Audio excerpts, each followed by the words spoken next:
محمدا عبده ورسوله لا نبي بعده اللهم صل وسلم وبارك على سيدنا محمد وعلى آله وأصحابه أجمعين فيا أيها الحاضرون أوصيكم وإياي بتقوى الله فقد فاز المتقون قال الله تعالى في الكتاب الكريم أعوذ بالله من الشيطان الرجيم بسم الله الرحمن الرحيم جنات عدن يدخلونها ومن صلح من آبائهم وأزواجهم وذرياتهم والملائكة يدخلون عليهم من كل باب صدق الله العظيم. Surga Adenin yang mereka masuk ke dalamnya bersama-sama dengan orang-orang yang saleh, baik dari bapak-bapaknya atau nenek moyangnya maupun dengan istrinya atau pasangannya dan anak cucunya atau keturunannya. Quran surah Ar-Ra'd ayat 23. Saudaraku kaum muslimin jamaah Jumat, semoga kita senantiasa dimuliakan Allah Subhanahu wa taala. Mari kita berupaya semaksimal mungkin melaksanakan segala apa yang diperintahkan Allah dan menjauhi dari segala apa yang Dia larang. Mari kita senantiasa memupuk rasa ketakwaan kita kepada Allah, rasa takut kalau ibadah kita tidak diterima Allah, kalau kita masih bermaksiat, dalam kemaksiatan itu kita menghadapnya. Rasa takut itu seharusnya memicu kita menjadi hamba yang bertakwa. Salawat dan salam buat baginda Rasulullah Muhammad sallallahu alaihi wasallam dengan mengucapkan Allahumma shalli ala sayyidina Muhammad wa ala ali sayyidina Muhammad, dengan berharap kelak kita mendapat syafaat di yaumil akhir, masuk surga bersama Rasulullah dan para pengikut-pengikutnya dan bersama keluarga kita yang kita cintai. Saudaraku yang dimuliakan Allah, pada Jumat yang berbahagia ini kita akan menyampaikan khutbah mendidik keluarga bahagia hingga surga. Seperti yang kita bacakan tadi dalam surah Ar-Ra'd ayat 23, bahwa Allah Subhanahu wa taala kelak memasukkan ke surga Adenin bersama keluarga kita. Ayah kita, kakek kita, ibu, nenek kita, istri kita, suami istri berpasang-pasangan hingga anak cucunya. Dengan syarat adalah mereka itu orang-orang soleh. Kalau tak soleh, tentu mereka tidak akan bersama hingga ke surga. Dunia yang sementara ini kita berkumpul dengan keluarga kita, tentulah kita bahagia. Tetapi ternyata kebahagiaan itu bisa sirna sampai di akhirat kalau kita hidup di dunia ini tidak dengan kesalehan. Maka berbahagialah orang-orang yang bisa berkumpul di dunia bersama hingga di akhirat juga mereka bersama dalam surganya Allah Subhanahu wa taala. Oleh karena itu patut kita merenungkan ini. Tentu kita persiapkan diri kita untuk mendidik keluarga kita agar menjadi orang-orang soleh, terutama kita yang bertindak sebagai laki-laki ini. Karena laki-laki sebagai suami atau ayah di rumah tangga adalah pemimpin dalam rumah tangga, yang salah satu tugasnya adalah mendidik istri dan anak-anaknya. Jadi para suami, para ayah tidak sekedar memberikan nafkah lahir dan batin, tetapi juga bertanggung jawab mendidik mereka agar menjadi orang-orang saleh. Bagaimana caranya? Ternyata 3 ayat sebelum dari ayat ini dijelaskan kriterianya, bahwa orang yang masuk ke surga dengan orang tuanya, pasangannya dan anak-anaknya itu, orang-orang soleh tadi itu, mereka juga adalah disebut dengan ulul albab. Mereka orang-orang yang berpikir cerdas, yang berakal sehat. Ulul albab itu berakal sehat. Akalnya itu tidak diliputi oleh hawa nafsu. Karena banyak juga orang pintar, orang cerdas, tetapi dikendalikan nafsunya. Maka akalnya itu justru membuat dia buas seperti hewan, bahkan lebih sesat daripada hewan. Ulaika kal an'am bal hum adall. Lebih sesat daripada hewan ternak ketika pikirannya itu diliputi oleh syahwat, ketika diliputi oleh nafsu. Maka ulul albab adalah orang-orang yang jernih berfikirnya, tidak diliputi oleh hawa nafsu. Apa kriteria mereka? Dalam surah Ar-Ra'd ayat 20 sampai 22 itu ada 9 di situ disebutkan. Paling tidak kita ringkas menjadi 7 ciri-ciri mereka. Yang 7 inilah sebenarnya bisa kita coba tanamkan, biasakan dalam diri kita, sekaligus kita didik pada istri dan anak-anak kita, sehingga kita menjadi keluarga yang tetap bahagia berkumpul hingga ke surga. Yang pertama, dalam ayat ke-20 dari Ar-Ra'd itu disebutkan alladzina yufuna bi ahdillah wa la yanquduna al-mitsaq, yaitu orang-orang yang memenuhi janji Allah dan tidak merusak perjanjian. Jadi orang-orang yang saleh tadi berkarakter ulul albab itu adalah orang-orang yang senantiasa memenuhi janji kepada Allah dan tidak pernah mengingkarinya. Janji kepada Allah itu apa? Kita berjanji pada Allah bahwa Allah adalah Tuhan kita, lalu kita sembah Dia. Sebelum kita lahir ke dunia ini, sebenarnya kita sudah, ruh kita ini sudah berjanji, jiwa kita sudah berjanji. Alastu birabbikum, bukankah aku ini Tuhanmu? Kata Allah. Semua kita menjawab ketika itu, bala syahidna, benar kami bersaksi bahwa Engkau adalah Tuhan kami.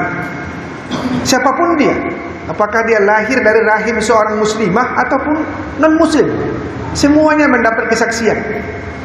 Oleh karena itulah setiap manusia itu cenderung mengabdi pada Allah, mencari Tuhan. Kalaupun ada orang yang mengaku ateis, tak bertuhan, tapi pasti kehidupannya itu tetap mengabdi. Hanya saja tak mengabdi kepada Allah, beralih mengabdi kepada setan, mengabdi kepada harta benda, mengabdi kepada jabatan. Tapi sifat pengabdiannya tetap. Tapi dia berubah, sayangnya berubah. Maka kata Nabi, kullu mauludin yuladul fitrah, setiap anak itu lahir pasti dalam keadaan fitrah. Fitrah itu tadi suci dan cenderung kepada Allah. Fa abawahu yuhawidanihi aw yunassirani aw yumajjisanihi. Orang tuanya lah yang mengubah anak itu tak lagi menjadi orang Islam. Bisa menjadi orang Yahudi, Nasrani atau Majusi. Oleh karena itulah dalam Islam kita diajarkan begitu anak kita lahir, yang pertama kali diajarkan itu adalah tauhid melalui azan. Allahu Akbar, Allahu Akbar, asyhadu an la ilaha illallah, asyhadu anna Muhammadar Rasulullah, dan seterusnya. Itu adalah pendidikan tauhid. Karena yang pertama kali aktif indera manusia itu ketika lahir adalah pendengaran. Matanya belum sempurna, belum bisa berbicara, tapi dia sudah bisa mendengar, merespon. Maka ketika itu ajarkanlah tauhid. Ingatkan si anak bahwa kita dulu sebelum lahir itu berjanji kepada Allah untuk mengabdi kepadanya. Maka ketika kita sholat pun kita berkata dalam sholat kita, iyyaka na'budu wa iyyaka nasta'in. Ya Allah, hanya kepada Engkau kami menyembah, hanya kepada Engkau kami minta tolong. Itu sebuah janji yang mesti kita tepati dan jangan melanggarnya. Jangan melanggar di sini baik kepada Allah maupun kepada sesama makhluk Allah. Jangan cuma suka melepas janji kepada orang tapi tak ditepati.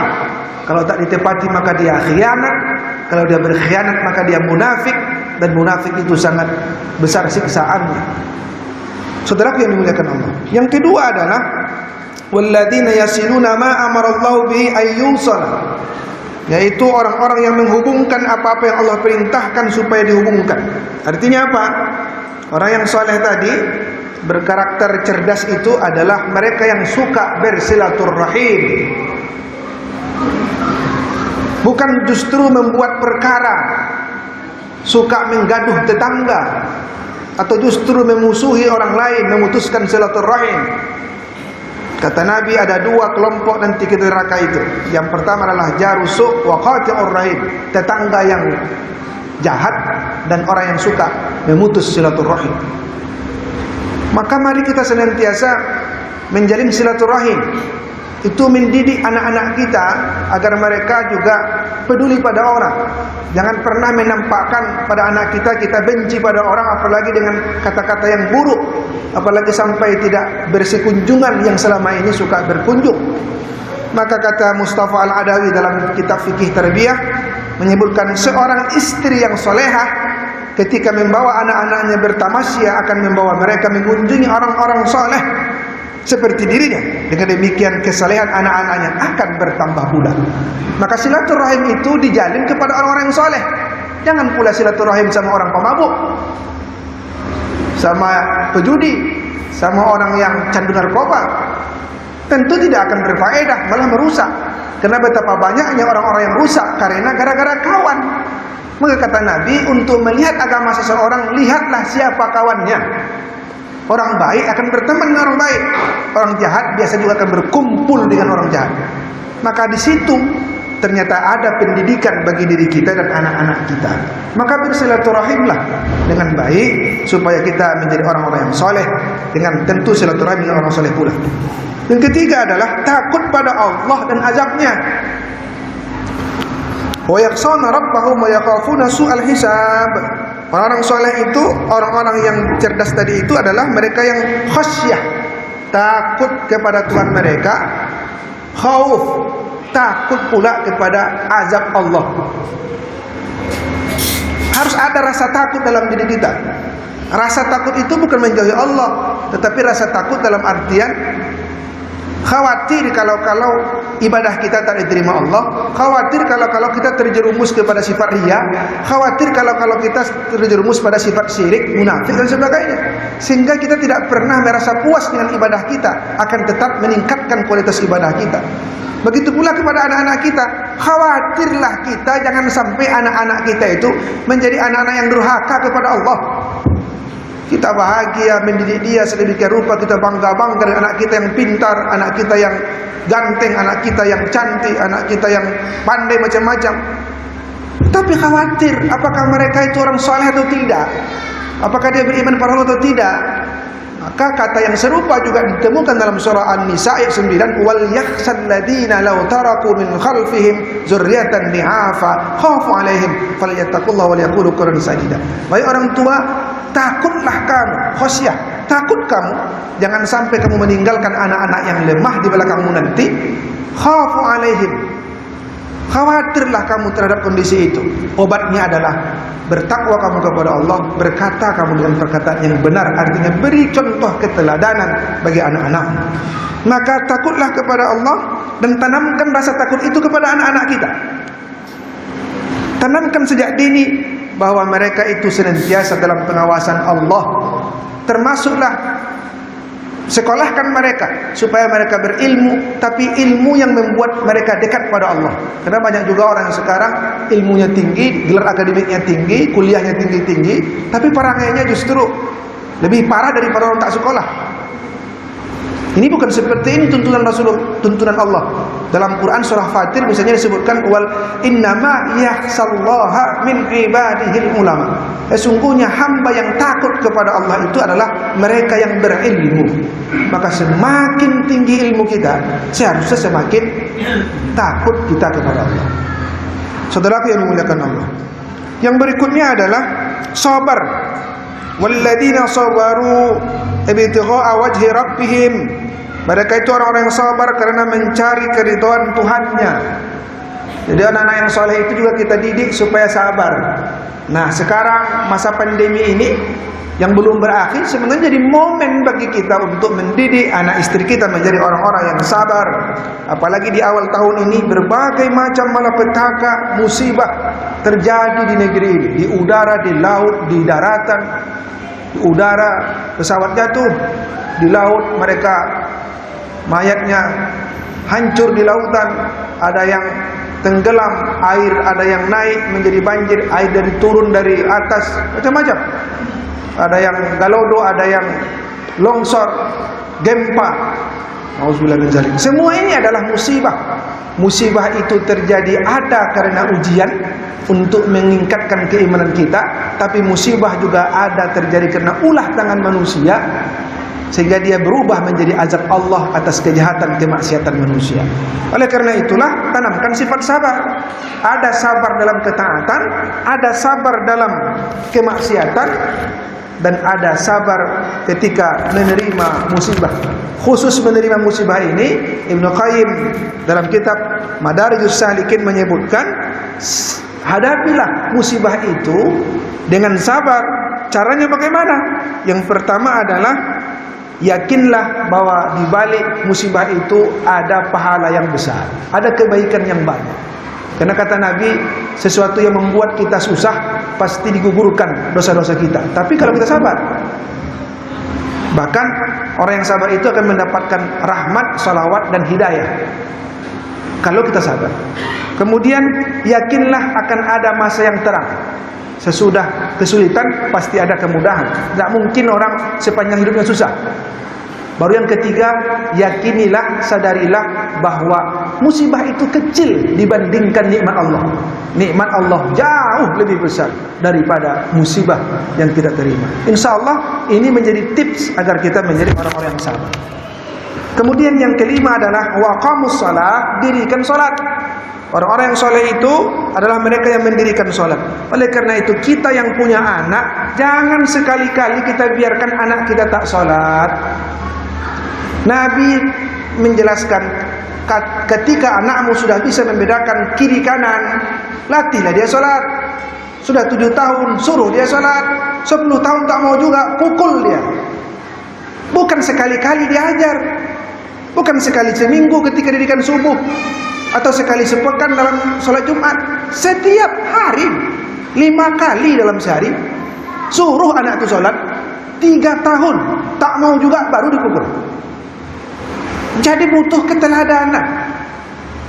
Kalau orang tuanya santai, anaknya tak sholat, nanti di akhirat akan diminta pertanggungjawaban. Karena kewajiban kita sebagai orang tua juga mendidik anak kita supaya sholat, menyuruh istri kita juga supaya sholat. Ini kunci ibadah. Kalau sholat saja tak beres anak-anak kita, maka ibadah yang lain pasti kacau. Maka kelak di akhirat yang pertama dihisab itu adalah sholat. Maka jangan main-main. Kalau anak kita merantau sekolah ke luar daerah, telepon dia, pastikan, ingatkan terus salatnya. Karena ini adalah miftahul jannah, kunci pembuka surga itu adalah salat awal. Maka didik anak salat, istri kita salat, yang kita laki-laki salat wajib itu ke masjid seperti yang dicontohkan oleh Rasulullah sallallahu alaihi wasallam. Yang keenam adalah berinfaklah. Wa anfaqu mimma razaqnahum sirran wa alaniyah. Banyak berinfak. Infak itu juga bisa membersihkan harta kita, membersihkan diri kita, menolak bala, menambah keberkahan hidup kita, dan menghilangkan berbagai macam kesulitan-kesulitan kita. Makanya kata Nabi, setiap subuh orang yang bersedekah didoakan oleh malaikat. Orang yang tak mau bersedekah, pelit, justru disumpahi oleh malaikat, didoakan supaya mereka binasa. Oleh karena itu mari kita berinfak. Setiap pagi sholat subuh infak ke kota infak, atau di rumah kita siapkan kota infak. Tiap pagi itu latih anak-anak berinfak, walau 1.000, 2.000, nanti seminggu, nanti sekali sebulan, baru kita serahkan ke masjid kah, ke orang miskin kah, anak yatim kah, membangun rumah ibadah kah, membangun sekolah pesantren kah. Ini latihan supaya anak kita tak pelit, dan nanti harta itu jugalah yang akan menolong kita di akhirat. Yang terakhir adalah mereka senantiasa wayadrauna bil hasanati sayyi'ah, menolak kejahatan dengan kebaikan. Sekarang banyak orang jahat mencaci maki kita, apalagi kalau kita lihat di media sosial itu. Kemarin ada kasus anak-anak jilbab itu. Berapa banyak orang yang mencaci maki? Banyak sekali. Jangan kita balas caci maki mereka dengan makian pula. Kalau kita balas, sama kita dengan mereka. Maka balaslah kejahatan-kejahatan mereka itu dengan bahasa yang lembut, dengan perilaku yang baik. Dengan demikian insya Allah kita akan menjadi hamba-hamba pilihan di mata Allah. Kalau 7 hal ini kita lakukan, kita biasakan, kita didik kepada anak istri kita, insya Allah kita termasuk orang-orang yang soleh dan kelak berkumpul di Jannatu Adnin, dan itulah kebahagiaan yang hakiki. Semoga Allah menuntun kita, mengizinkan kita sebagai keluarga yang bahagia hingga ke surga. Fa'tabir ya ulil absar la'allakum turhamun.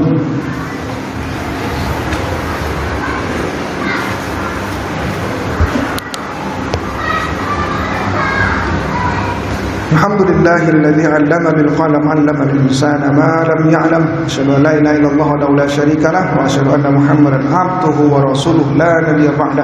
Allahumma shalli wa sallim wa barik ala sayyidina Muhammad wa ala alihi wa ashabihi ajma'in. Fa ya ayyuhal hadirun, usikum wa iyaya bi taqwallah faqad fazal muttaqun. Ya ayyuhalladzina amanu taqullaha haqqa tuqatih wa la tamutunna illa wa antum muslimun. إن الله وملائكته يصلون على النبي يا أيها الذين آمنوا صلوا عليه وسلموا تسليما اللهم صل على محمد وعلى آل محمد كما صليت على إبراهيم وعلى آل إبراهيم وبارك على محمد وعلى آل محمد كما باركت على إبراهيم وعلى آل إبراهيم في العالمين إنك حميد مجيد اللهم اغفر للمسلمين والمسلمات والمؤمنين والمؤمنات الأحياء منهم والأموات برحمتك يا أرحم الراحمين اللهم اغفر لنا ذنوبنا ولوالدينا وارحمهما كما ربيانا صغارا ربنا هب لنا من أزواجنا وذرياتنا قرة أعين واجعلنا للمتقين إماما ربنا هب لنا من الصالحين ربنا هب لنا من الصالحين اللهم إنا نسألك رضاك والجنة ونعوذ بك من سخطك والنار اللهم أجرنا من النار اللهم أجرنا من النار اللهم أجرنا من النار ربنا آتنا في الدنيا حسنة وفي الآخرة حسنة وقنا عذاب النار عباد الله إن الله يأمر بالعدل والإحسان وإيتاء ذي القربى وينهى عن الفحشاء والمنكر والبغي يعظكم لعلكم تذكرون ولذكر الله أكبر أقيموا الصلاة